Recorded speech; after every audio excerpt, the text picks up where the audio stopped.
രാഹുൽ മാങ്കൂട്ടത്തിനെതിരായ മൂന്നാമത്തെ ബലാത്സംഗ കേസിൽ അതിജീവിതയുടെ രഹസ്യമൊഴി രേഖപ്പെടുത്തി.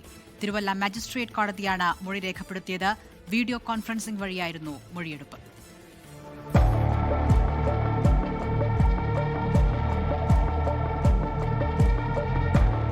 രാഹുൽ മാങ്കൂട്ടത്തിലിന്റെ അറസ്റ്റിനും ജയിൽവാസത്തിനും കാരണമായ മൂന്നാം ബലാത്സംഗ കേസിലാണ് അന്വേഷണ സംഘത്തിന്റെ നിർണായക നീക്കം.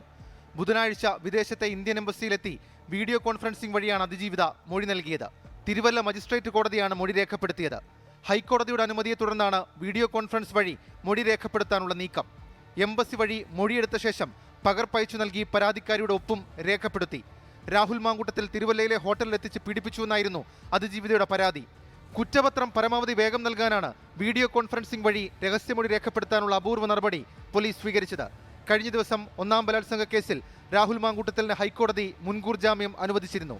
24 തിരുവനന്തപുരം. ലോകത്തെവിടെയായാലും ഏത് സമയത്തും 24 വാർത്തകളും ഓഗ്മെന്റഡ് റിയാലിറ്റി പാക്കേജുകളും എക്സ്പ്ലെയിനറുകളും വിശദമായി കാണാൻ ഞങ്ങളുടെ യൂട്യൂബ് ചാനൽ നിങ്ങൾക്ക് സബ്സ്ക്രൈബ് ചെയ്യാം.